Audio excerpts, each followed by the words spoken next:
Vamos então dar início a mais um programa mensal de perguntas e respostas, que desta vez foi intitulado Tempos de Batalha Espiritual.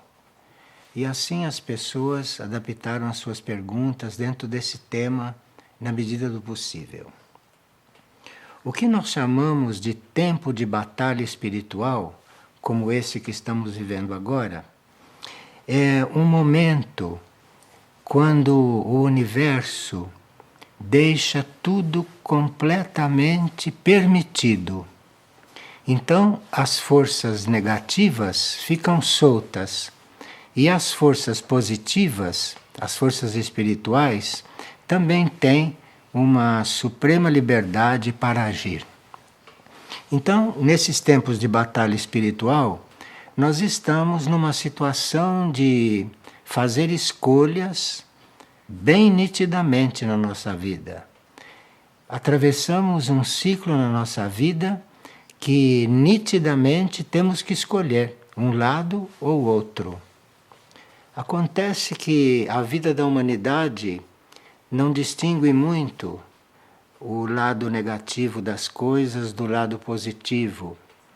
Mas nesses tempos de batalha espiritual, nesses tempos em que essas forças estão contrastando muito, nós temos a possibilidade de identificá-las melhor.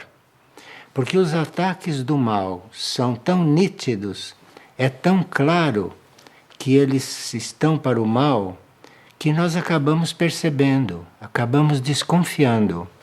E aí então entram as forças do bem, entram as forças positivas e nos acolhem. Mas então é um momento crítico, digamos assim, muito importante. E muitas pessoas estão vivendo isso bem conscientemente. Então, neste período de batalha espiritual, existem muitos estímulos para o resgate das almas. A Operação Resgate está em pleno movimento e toda a hierarquia está se valendo deste período, desta energia, que é uma energia universal e cósmica, que reflete na Terra como uma batalha entre as forças negativas e positivas. E isto então está em plena pauta.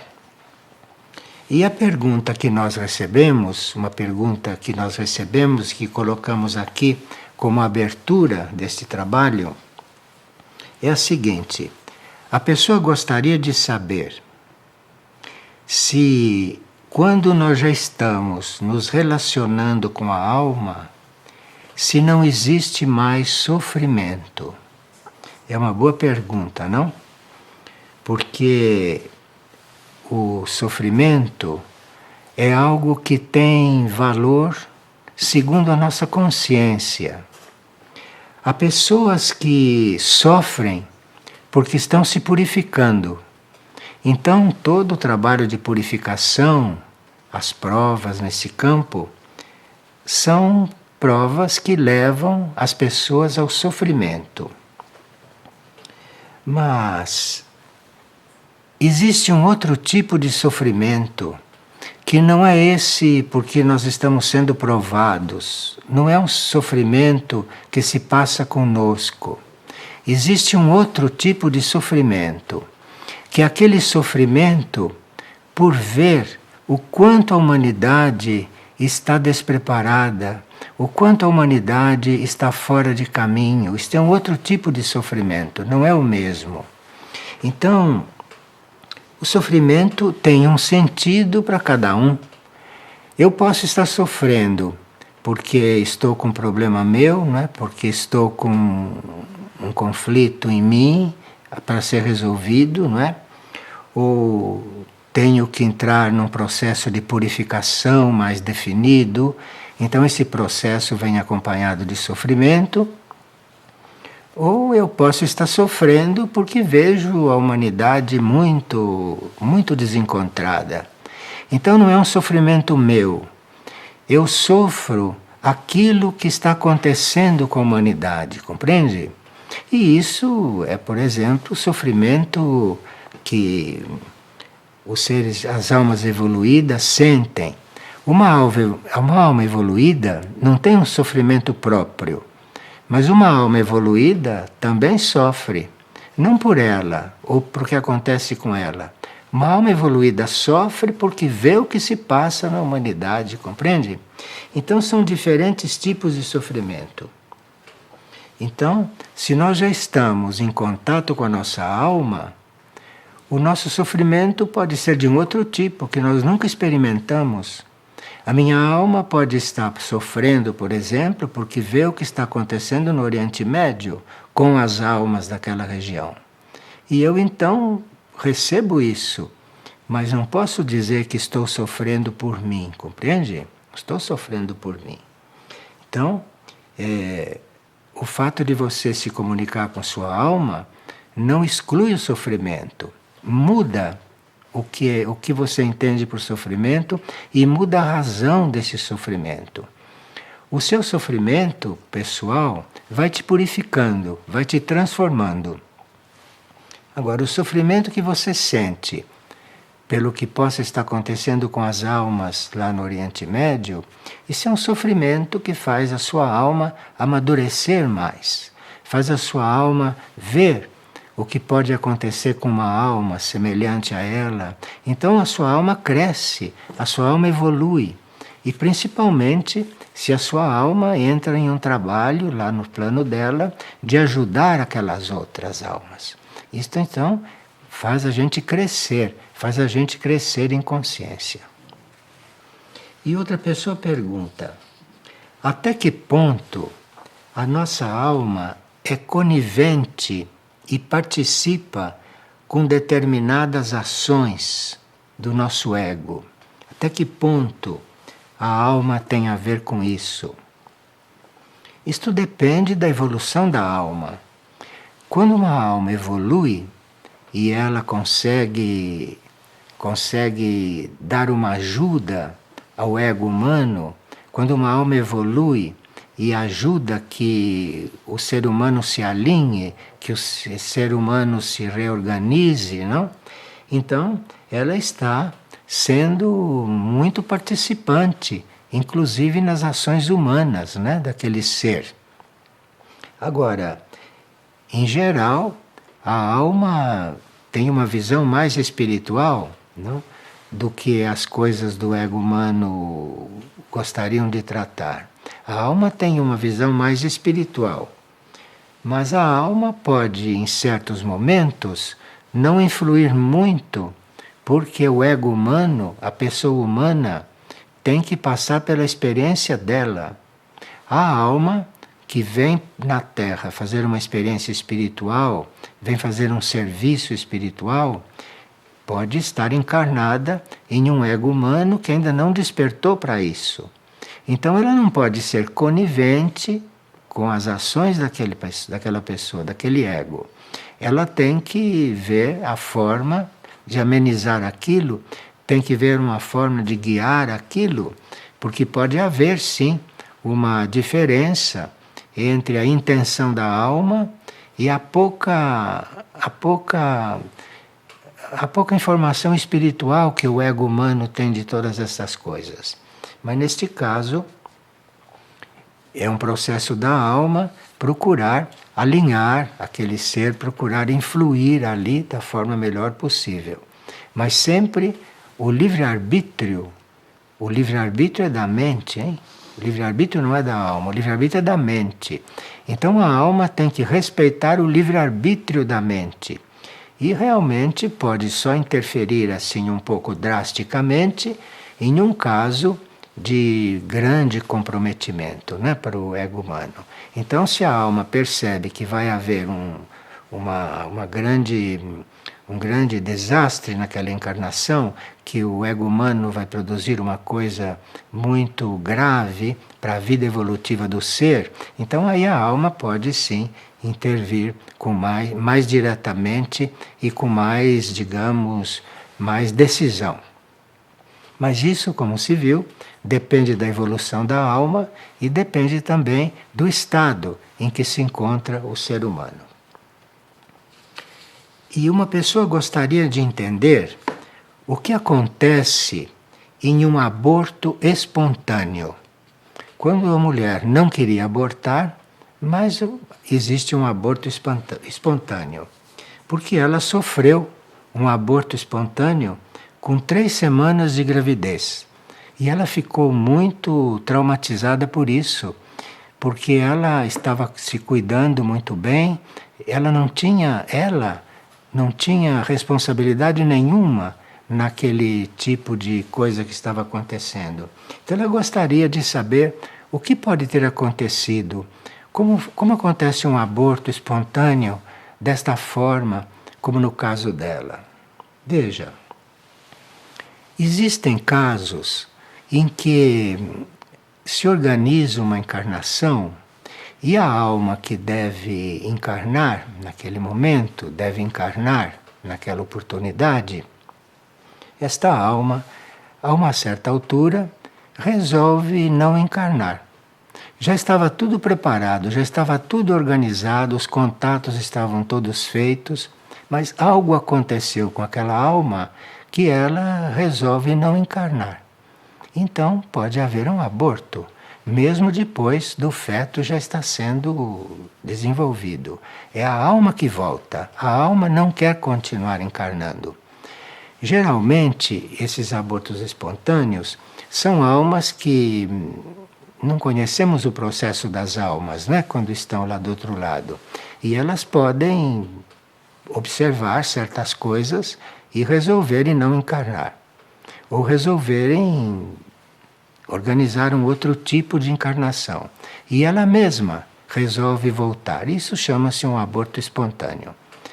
A não ser quando o aborto espontâneo acontece por causas físicas. Mas pode ser também uma escolha da alma que decidiu voltar, que decidiu não encarnar. E nós nunca saberemos as razões de uma alma, porque a alma está desencarnada e precisaria que houvesse um contato de alma com ela, para saber o que houve. Mas nenhuma mente, mesmo a mente da mãe, a mente dos pais, nunca podem saber por que houve um aborto espontâneo, porque isso são razões da alma. Viu? E quando acontece isso, deve-se ter uma compreensão, porque é muito melhor que a alma tenha se dado conta que não deveria encarnar naquele momento por tantas razões e voltar. É muito melhor que ela tenha se dado conta disso do que se ela tivesse encarnado para ser uma alma infeliz, não é? Então, você que passou por essa experiência, que está muito abatida com isso, dê graças por isso estar acontecendo, ter acontecido, porque assim você não sabe se a sua filha ou o seu filho seria uma alma infeliz se tivesse encarnado. Você não sabe, você não conhece a história interna dessa alma. E essa decisão pode ser uma questão íntima da alma. Não tem nada a ver com os pais que estão aqui, compreende? Então não fique com culpa a respeito disso, mas libere essa alma e abençoe essa alma por ela ter regressado, por ela ter voltado. Abençoe, porque quando você encontrá-la um dia no mundo das almas, vocês vão ser eventualmente muito amigas.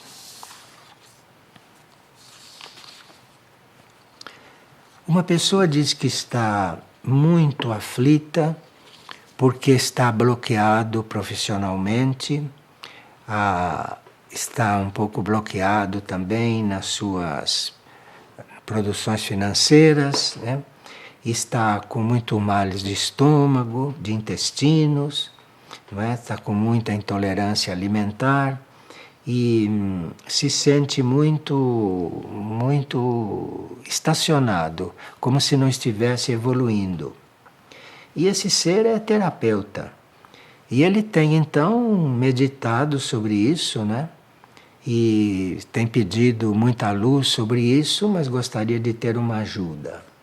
Veja, se você está com todos esses problemas no estômago, no intestino, se está com esses problemas, isso é uma questão da sua polarização. Isto é a questão dos pontos do seu corpo onde predomina a sua maior atenção.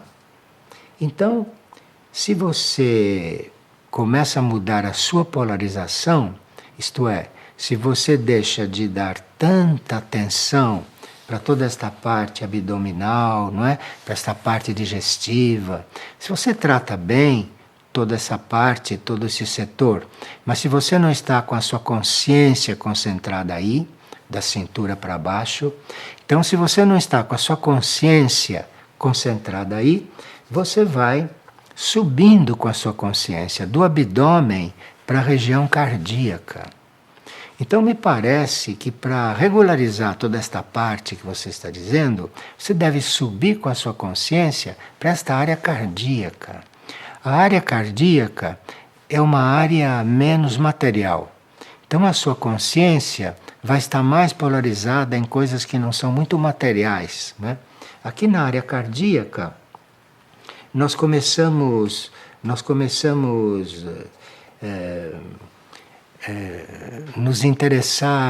nos interessar fraternalmente pelas pessoas, não nos envolvemos mais com tanta coisa material. Se você se coloca na área cardíaca, como intenção mesmo de ficar aqui na área cardíaca, vai mudar muita coisa. E do abdômen para o cardíaco, a sua atenção, vai mudar muita coisa. E assim, você vai compreendendo que se você tirou a sua consciência de uma área e colocou na outra, você pode querer colocar a consciência numa área até mais alta. Então você vai se preparando para ter a sua consciência mais localizada na cabeça, mais localizada no alto da cabeça. Não tanto nessa área cardíaca, aonde se sente muitas emoções, mas você vai transcendendo isso e vai trabalhando o seu pensamento, vai mudando os seus pensamentos materiais, práticos, vai dando um ar espiritual para esses pensamentos, vai se interessando pela vida espiritual das pessoas. Você que é um terapeuta, sabe distinguir bem quando uma pessoa está localizada no baixo diafragma, ou quando ela está localizada no peito, aqui na área cardíaca, ou quando ela já está localizada numa área mais mental. E você procure desenvolver isso em você. E quando o seu pensamento, a sua atenção se voltar para uma dessas áreas, você mude o seu pensamento, você suba com ele. Suba e você vai então ver que isto vai mudar. E quando a gente procura colocar a atenção mais para cima, no alto da cabeça, distribuindo um pouco a nossa energia entre a área cardíaca e a área da cabeça, nós vamos mudando o nosso modo de tratar as pessoas, vamos mudando o modo de nos dedicar às coisas. E você, como terapeuta, vai pesquisando isso. Você vai ficar numa área, sobe para outra, depois sobe para a cabeça e você vai ver que você vai se tornando muito mais impessoal. E ficando impessoal não quer dizer que fique desinteressado pelas pessoas e pelas coisas, não. Mas se você for impessoal, você vai ver melhor as pessoas e vai ver melhor como ajudar as pessoas. Desde que você não fique mais tão concentrado em você, mas que você fique mais cuidando das pessoas, não é? Do que se preocupando com você. Mas eu acho que é isso que se trata e talvez tudo comece a se desbloquear depois. E uma pessoa diz que está ligado muito ao trabalho de Liz Fátima. E ela, desde moça, desde jovem, começou numa linha espiritual no caminho oriental.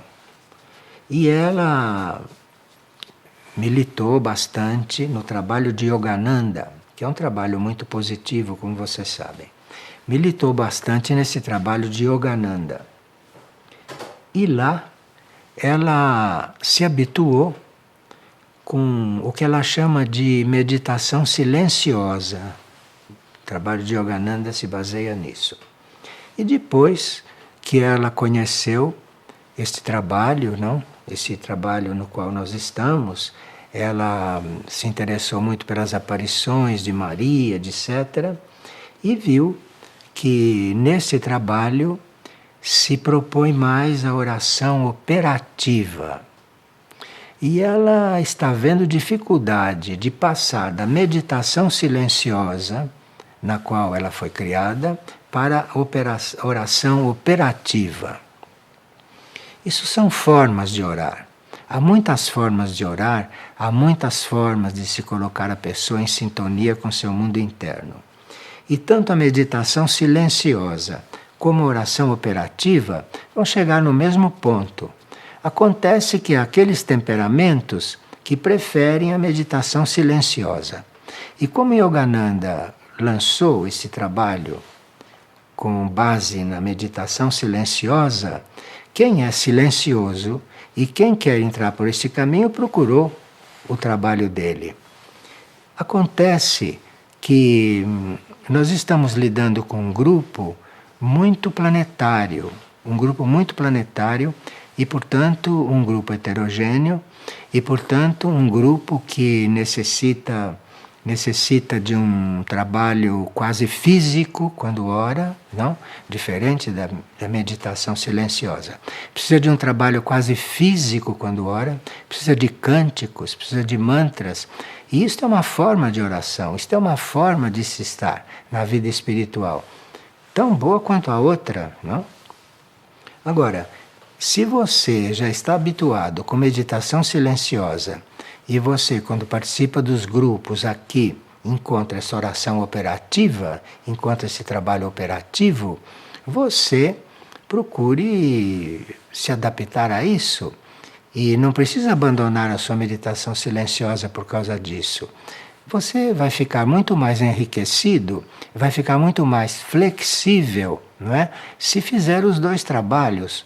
Porque há certos momentos em que a oração operativa é muito forte e muito própria para certos momentos.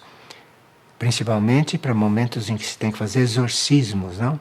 Principalmente em momentos que se tem que remover certas forças que estão às vezes impregnadas nos ambientes e nas pessoas.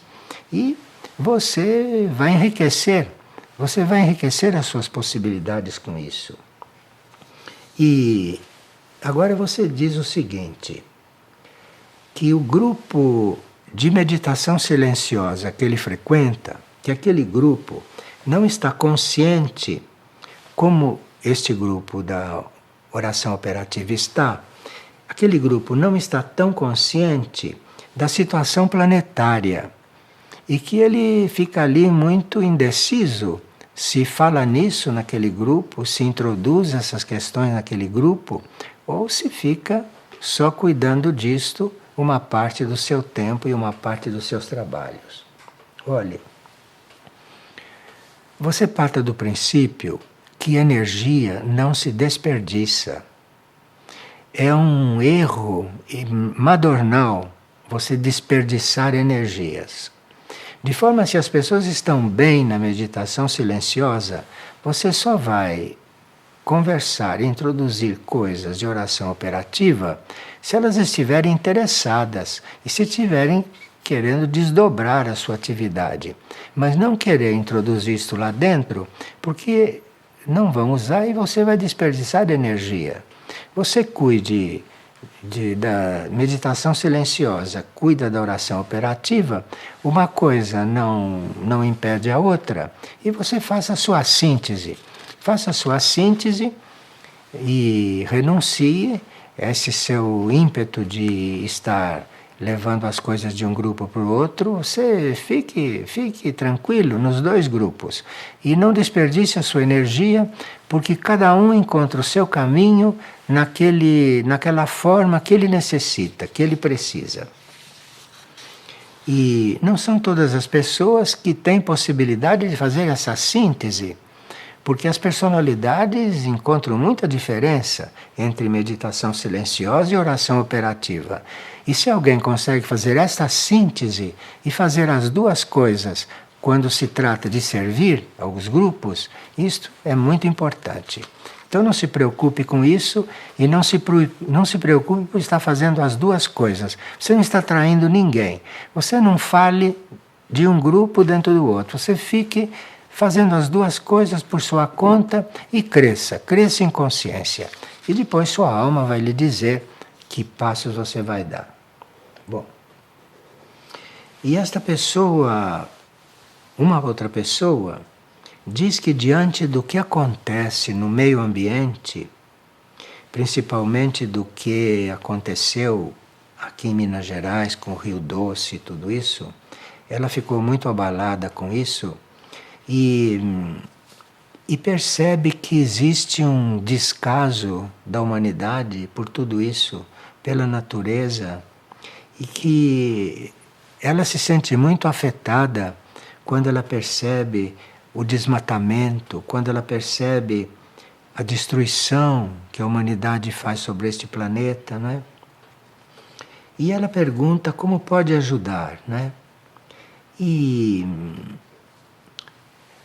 ela pergunta por que as naves não aparecem e por que as naves não orientam tudo isso, não se envolve com essas coisas.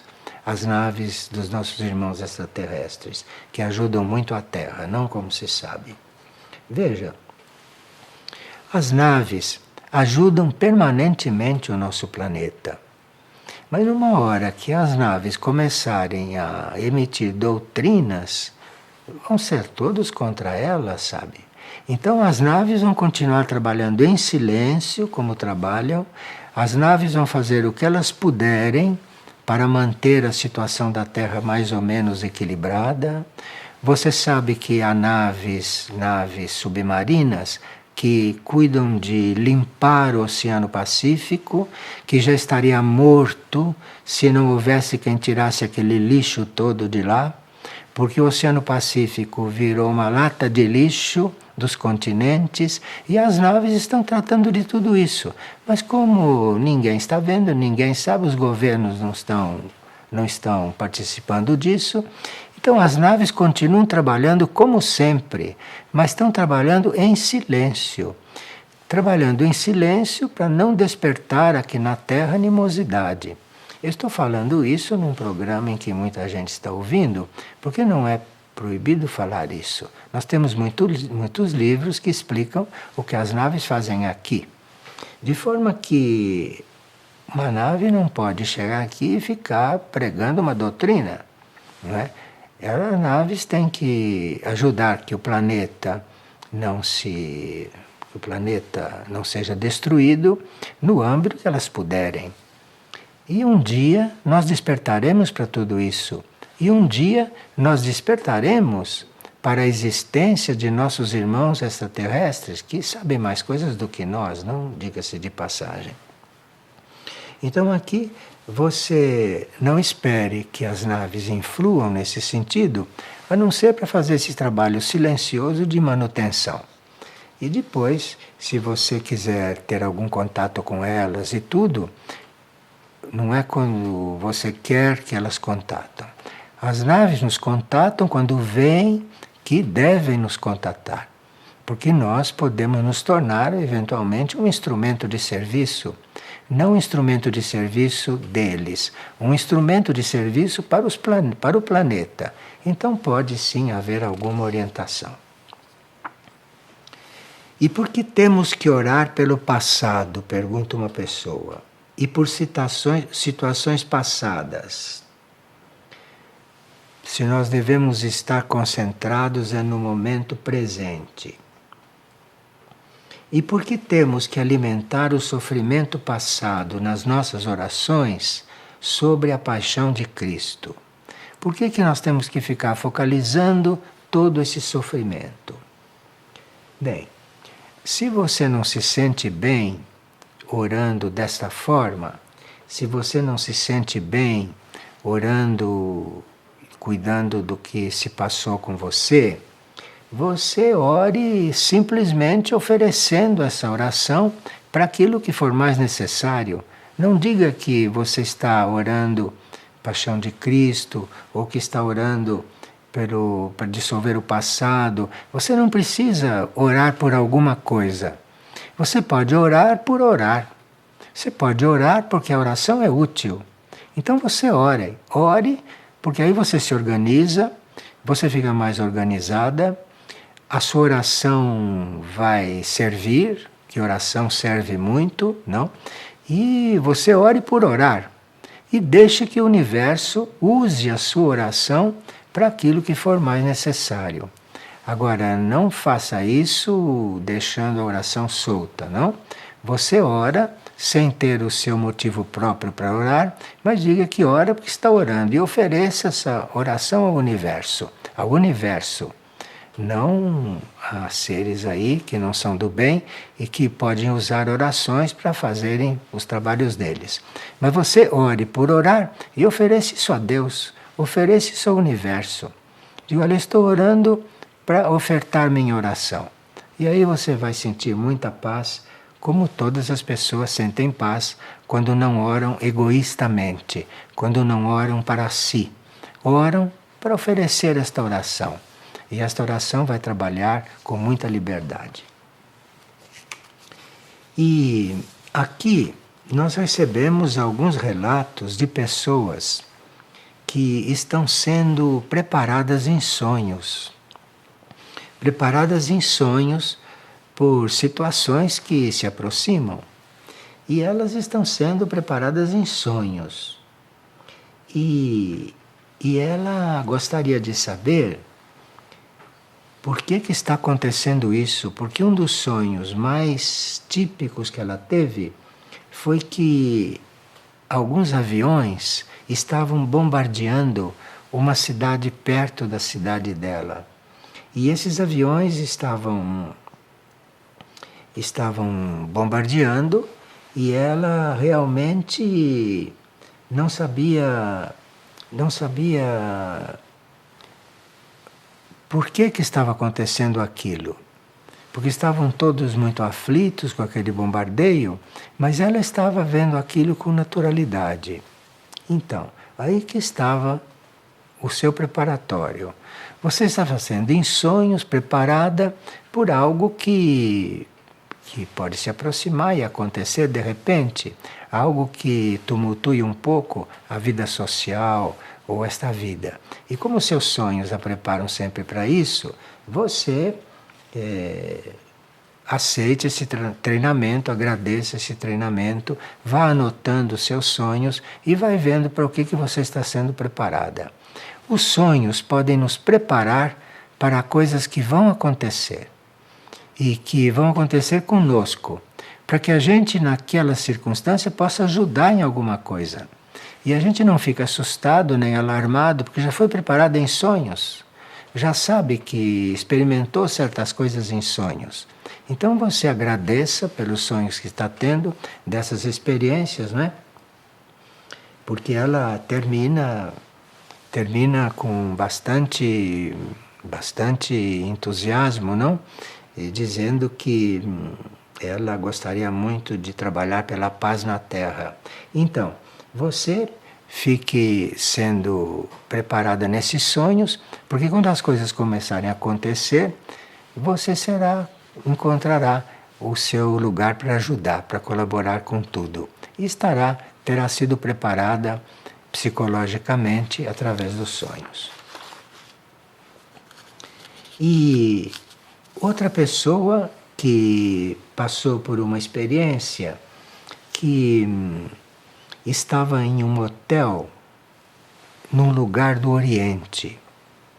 E aqui existia esse hotel no lugar do Oriente e ali havia muito respeito por todas as religiões. Ele sentiu isso, ele percebeu isso. E ele estava ajudando outros seres neste momento, não? E ele perguntou se aqueles que estavam desencarnando, porque lá no Oriente havia pessoas desencarnando, havia pessoas em dificuldade, e ele então não sabia o que estava fazendo ali. E ele viu que aqueles que partiam, às vezes partiam para outra vida sem uma assistência espiritual. E ele então percebeu isso através dos sonhos. Então veja que os sonhos nos preparam para muita coisa. Nos preparam para muita coisa e ele também está se inclinando para um caminho mais espiritual, evolutivo e de ajuda ao próximo.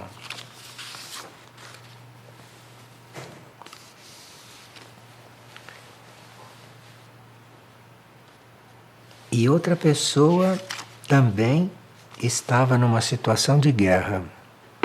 Interessante como com esses fatos no Oriente Médio, como isto no plano astral se difunde e como no plano astral os corpos astrais começam a participar de coisas semelhantes, hein? Veja o que uma guerra pode fazer também nos planos astrais, nos planos internos. E esse então se encontrava em uma situação de guerra e havia um grupo de resistência e o outro grupo que era o contrário.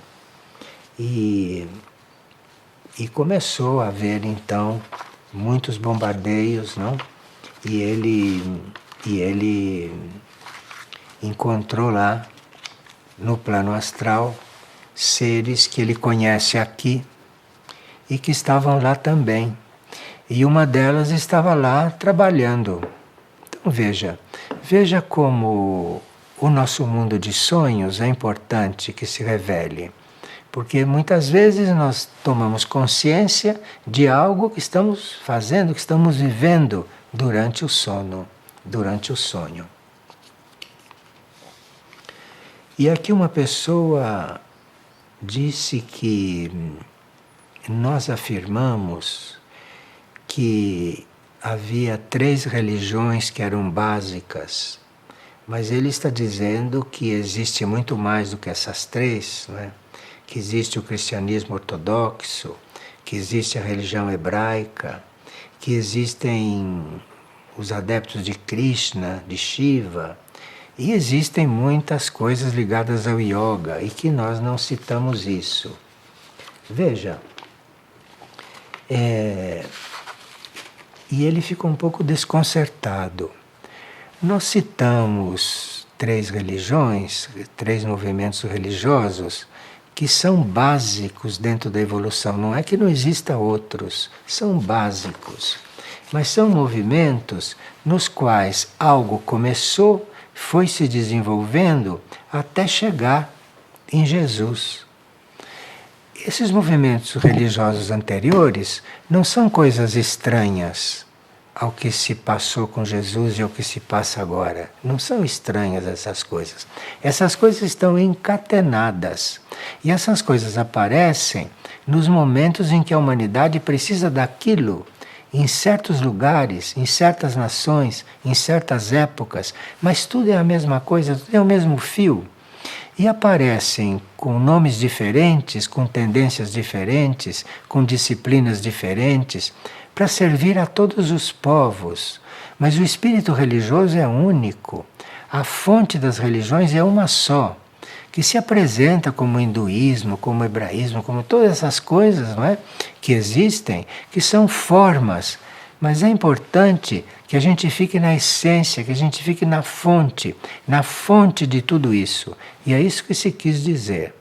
E se nós não citamos algumas religiões, nós estamos falando da fonte, estamos falando daquilo de onde provém todo o resto. E para que a gente aprenda a ver tudo da mesma forma, então não houve uma desvalorização, não é, das outras religiões e não uma supervalorização do jesuísmo, do islamismo e do budismo, mas deu-se isso como um exemplo disto que é uma coisa só, compreende? É uma coisa só. E tudo que existirá de religião positiva, de religião de verdade, não de crenças que lidam com outras coisas, mas verdadeiras religiões, isso tudo faz parte da mesma aparição da religião no planeta. Eu sei que cada religião tem os seus adeptos e não consideram todas as religiões o mesmo impulso. Eu sei disso. Mas há pessoas que reconhecem isso. E pessoas que veem que budismo, que islamismo e jesuísmo, que isso tudo são fases, são apresentações, são aspectos diferentes da mesma coisa. E esta coisa é o impulso religioso.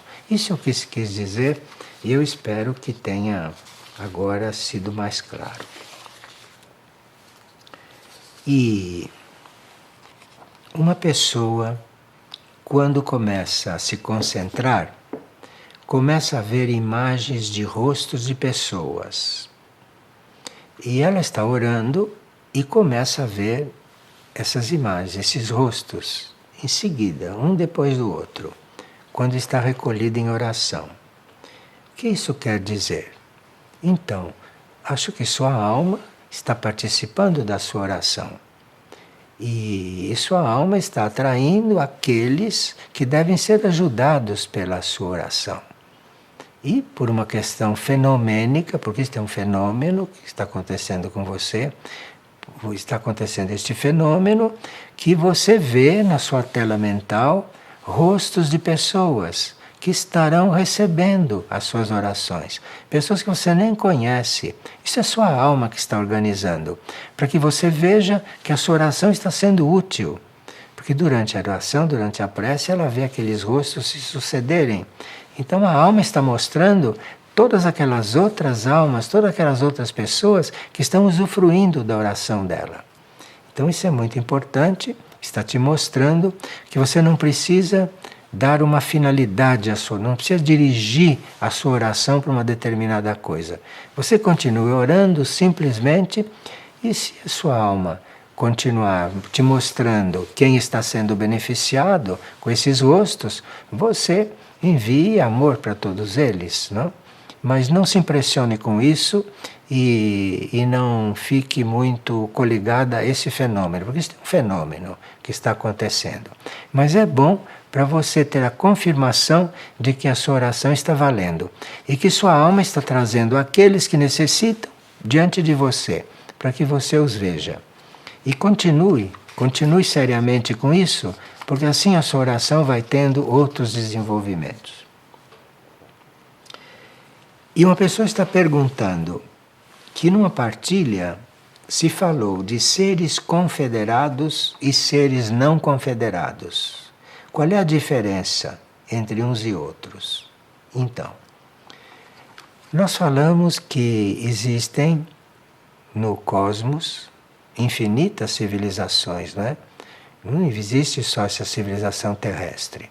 Existem infinitas civilizações. As civilizações confederadas são aquelas que são evolutivas. E as não confederadas são aquelas que estão comprometidas com forças contrárias ao projeto de Deus para as civilizações. Então existe um projeto para as infinitas civilizações, porque não se sabe aonde a evolução quer chegar com todas essas civilizações universais. Então as confederadas são aquelas que reconhecem que isto é tudo positivo e são civilizações positivas que procuram seguir o plano divino, que procuram seguir o plano evolutivo. E as não confederadas são aquelas que acham que as coisas deviam ser de outra maneira. E eu não sei, porque eu não sou não confederado, não sei o que eles gostariam de ser. Mas são aqueles que não concordam com esta forma de ser da evolução espiritual. E gostariam de uma outra ordem do universo. Mas isto, no final, eu acredito que vai ser resolvido, porque tudo aquilo que não é confederado vai ter que ser resgatado e vai ter que ser redimido. Porque a manifestação, a criação não pode estar dividida. Então a própria criação vai fazer com que tudo isto tenha a sua solução. Mas até lá, cuidado para não se envolver com coisas não confederadas, porque são aquelas que são contrárias à ordem do universo que está estabelecida. E aqui uma pessoa faz várias perguntas. Ela disse que durante a transição planetária nós seremos assistidos e em todos os nossos corpos. Bem, durante a transição planetária, cada um de nós estará numa situação. E como existe a Operação Resgate, existe essa operação que está cuidando de tudo que acontece na transição planetária, tudo que acontece conosco, inclusive. Então, estamos sendo cuidados do nosso ser todo, do nosso ser todo. E ele pergunta: serão retirados os escolhidos? Serão retirados e depois repostos na Terra? Está fazendo várias perguntas nesse sentido. Bom, as naves retirarão aqueles que devem ser retirados, e ela sabe se são alguns corpos ou se são todos os corpos, e isto tudo está preparado. Agora, durante todo esse período de transição, não é? Nós temos que ter um trabalho de estar sintonizado com a própria Operação Resgate. Você não está sintonizado com ninguém. Você está sintonizado com a Operação Resgate. E você fica então disponível para ajudar nesta Operação Resgate. E não se preocupe com o que vai acontecendo e o que vai ser destas almas. Você colabora, você mantém a paz e a ordem onde você está, ajuda aqueles que precisam e entregue ao universo, porque é o universo é que vai se encarregar de dar destino às coisas, não somos nós. Então, naqueles momentos, nós vamos ter que estar ajudando, vamos ter que estar auxiliando, mas não querendo dar destino para as coisas, compreendem? Porque aí as coisas terão o rumo que o universo quiser. E ele pergunta também até que ponto a internet devemos estar coligados com ela. Olhe, você use a internet só quando for imprescindível que você use a internet. E nunca se deixe distrair por ela. Porque a internet começa a te distrair de forma que você não se alinha mais depois disso. Você fica um distraído. Você fica uma pessoa toda dispersa se começa a frequentar demais a internet. Porque a internet tem o seu lado positivo no campo da comunicação, mas tem o seu lado negativo, porque as forças involutivas a usam decididamente para tirar todo mundo de caminho se puder. De forma que não é proibido usar a internet, porque para alguns a internet hoje é um objeto de uso, não é? Imprescindível. Mas você tome cuidado para usá-la o mínimo necessário, só quando for imprescindível, como não puder usar outro meio, e cuidado para não se distrair com ela. Porque às vezes você liga uma coisa, começa a aparecer outra, e você vai para outra, e você acaba saindo de você mesmo. Você não é mais você depois disso. E aí essas forças entram e vão fazer o que quiserem de você. Então a internet é um mal necessário. Então você usa isto da forma mais consciente possível, não é? E sem se deixar distrair. E ela está pedindo também uma orientação a respeito de mantras, que mantras usar. Olha, eu estou lhe mandando um caderno de mantras pelo correio. E depois ela quer também saber se ela perceber que existe um chip introduzido no corpo dela. Esta é uma pessoa que está a par dessas coisas. Se tem um chip introduzido no corpo dela, como é que que ela faz com isso, porque ela não sabe nem como localizá-lo.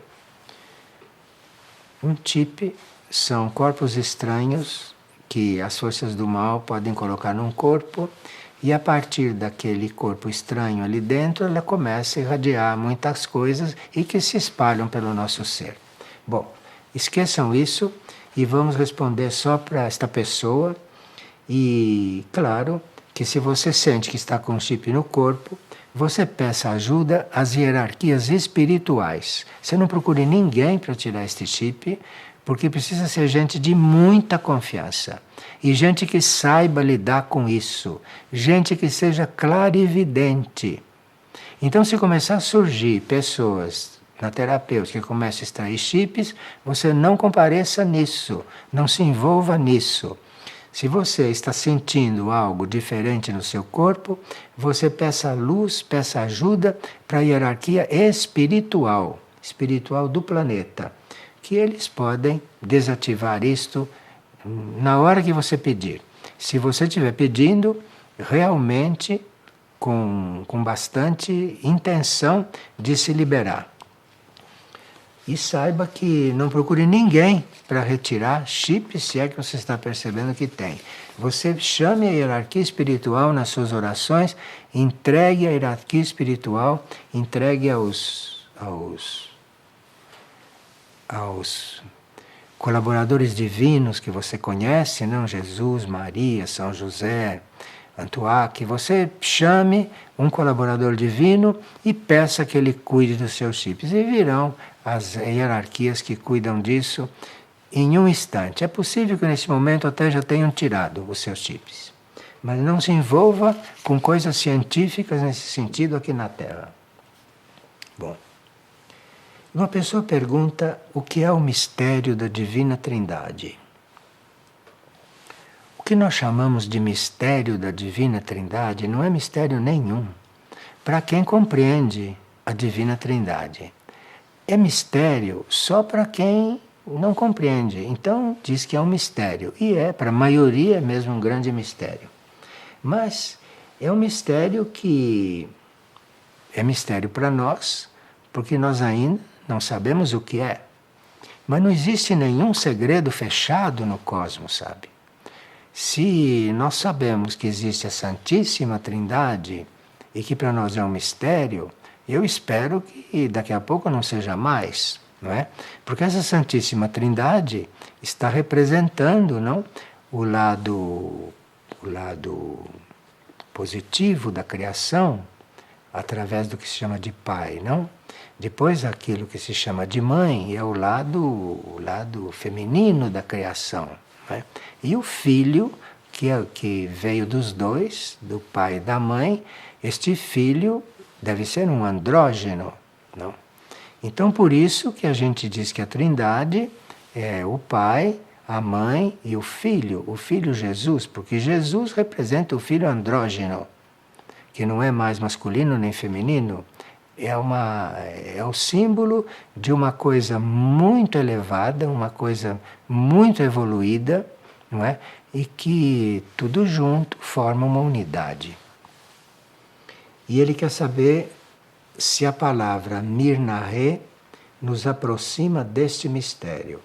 Mirnahe quer dizer essência do Espírito Santo. O Espírito Santo faz parte da Trindade.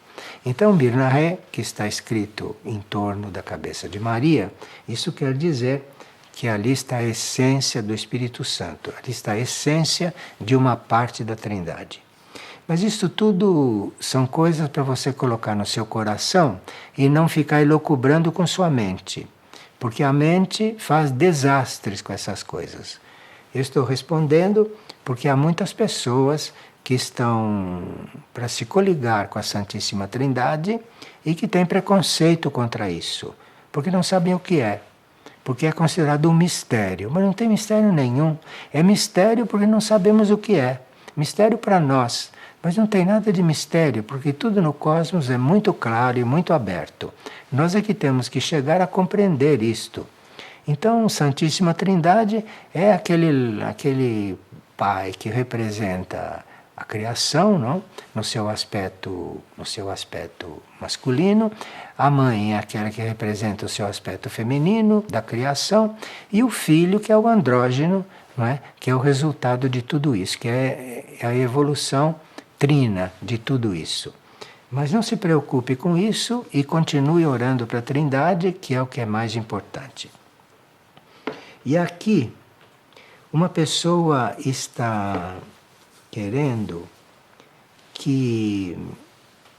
ela está querendo os materiais de Michouk, essa hierarquia, porque Michouk tem muito ensinamento a respeito de amor puro, de cura, de perdão, de unidade, de fraternidade. E ela gostaria de estar mais informada a respeito de tudo isso. Então, eu vou mandar para vocês pelo correio algumas gravações de Michouk, e ela diz que as apostilas de Michouk não estão na internet. Não estão na internet porque as apostilas de Michouk são especiais para os monastérios. Então, é para os monastérios, nos monastérios que elas circulam. Mas não é nada de secreto, porque eu falo delas nas partilhas, a gente explica nas partilhas, e Madre Maria Shimane também explica as coisas de Michouk. Enfim, não é nada de secreto. Apenas não está publicada como as de Jesus, de Maria e de José, não estão publicadas, porque as de Michouk visam em especial os monastérios. Apesar de que a gente também procura informar a todos a respeito destas apostilas. E a pessoa diz: como auxiliar da melhor forma Maria? Porque Maria disse numa aparição que a finalidade é resgatar a todos. E ela ficou muito tocada por isso e quer saber como auxiliar. Maria pede orações. Você faça orações, ofereça a Maria para ela usar as suas orações. Porque há certas coisas que o universo só pode realizar aqui na Terra se algum ser humano ou um grupo de seres humanos pede que aconteça. Há certas coisas que não são exatamente do plano deste momento, mas que se um número considerável de seres pedirem, então isso pode sim acontecer. Porque Maria, segundo o que ela está dizendo aqui, estaria disposta a resgatar a todos. Então é isso mesmo. E você disponha que eu mando para você algumas gravações de Michouk, que aliás estão na Erdim disponíveis.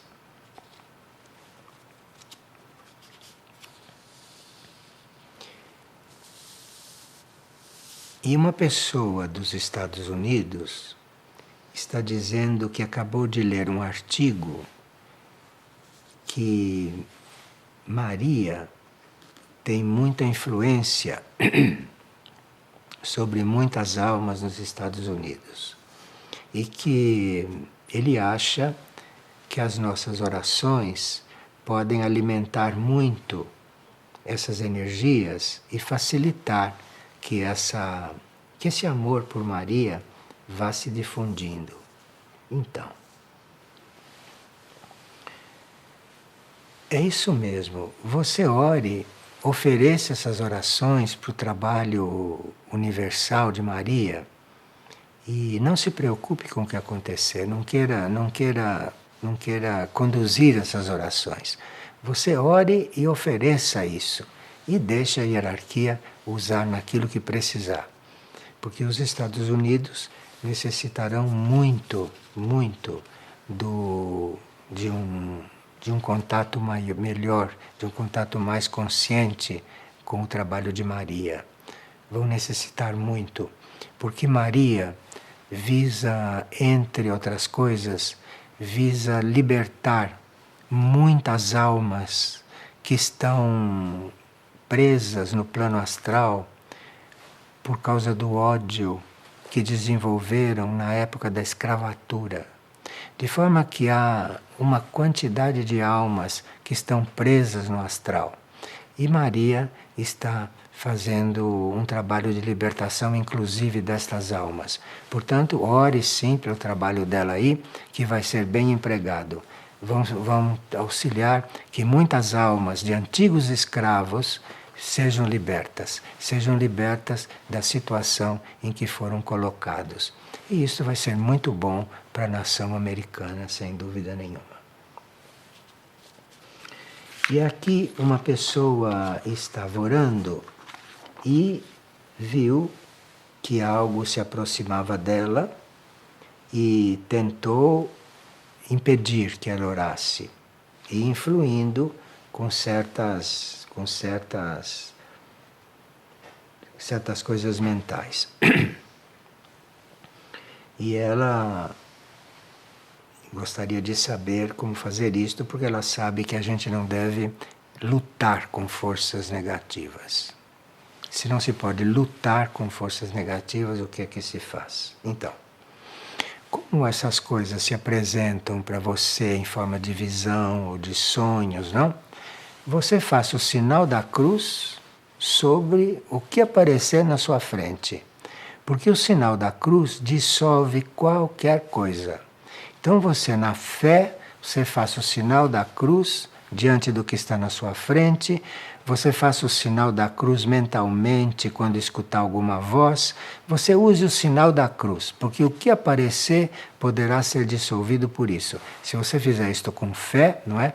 E realmente com força, colocando aí a sua intenção. E uma pessoa está em conflito porque diz que nós fazemos uma oração operativa, que aliás ele gosta muito de fazer, mas que em São Mateus, na Bíblia, ele leu que nós devemos orar para o Pai em segredo. Então, como é que o que nós estamos fazendo e o que ele também está fazendo pode estar de acordo com o que está lá no Evangelho de São Mateus? Porque São Mateus, lá no Evangelho, diz: E quando orares, não sejam como os hipócritas, pois se comprazem em orar em pé nas sinagogas e às esquinas das ruas, para serem vistos pelos homens. Em verdade vos digo que já receberam o seu galardão. São Mateus está fazendo o papel dele. São Mateus está propondo uma forma de orar. Está dizendo: mas tu, quando orares, entra no teu aposento, fecha a tua porta, ora a teu Pai que está em secreto, e teu Pai que vê em secreto te recompensará publicamente. Então, isso é uma forma de orar. Há pessoas que se sentem bem orando em segredo, orando secretamente, porque não se expõem, não são observados, não são criticados, não se comenta, e ele ora com mais liberdade. Isto é uma forma de orar. E esses que oram até pelas ruas, esses que oram em grupos, esses que cantam, isto é outra forma de orar. Uma coisa não elimina a outra. E a Bíblia e o Evangelho é um livro para todos, que quer ser para todos. De forma que ali não tem só essa proposta como propõe São Mateus. Na própria Bíblia tem outras propostas que contradizem com esta, aparentemente. Mas que não contradizem, são formas de ser, são formas de orar. E da Bíblia, você retire aquilo que te diz respeito, aquilo que vai te ajudar, e deixe o resto, porque o resto é para as outras pessoas. Porque a Bíblia foi um livro traduzido, um livro que foi muito manipulado, de forma que ali você retire o que te diz respeito e não se ocupe do resto, porque o resto pode estar ali para outras pessoas. Agora, a orientação que nós temos nesse momento é que a gente se ocupe de ler e de estudar as parábolas de Jesus no Novo Testamento. Isto é o que nós estamos convidados a fazer agora. Porque ali nas parábolas existe a forma de ser de Jesus, existe a forma de trabalhar de Jesus, existe a forma que ele servia. E isto é o que nos interessa neste momento. Não são as coisas ocultas da Bíblia ou as coisas que foram manipuladas. As parábolas estão ali para nós vermos uma forma de servir, uma forma segura de servir. E ali aprendemos muitas coisas nas parábolas.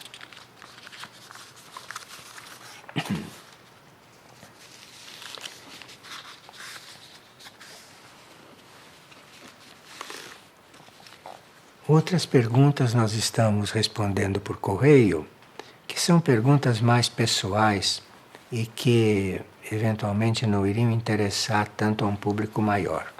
De forma que as pessoas que não estão se sentindo respondidas aguardem um pouco, porque algumas coisas nós vamos responder pelo correio, mais diretamente. E quem me perguntou o que significa nós libertarmos nossos anjos da guarda, porque parece que foi pedido isso em algum momento por alguém, que a gente liberte o próprio anjo da guarda. O que quer dizer isto? Não, não foi isto que se disse. O que nós dissemos é que a gente fizesse a nossa parte sem que o anjo da guarda estivesse se ocupando da nossa parte. Porque o anjo da guarda tem o papel dele ao nosso lado. O anjo da guarda tem uma função ao nosso lado.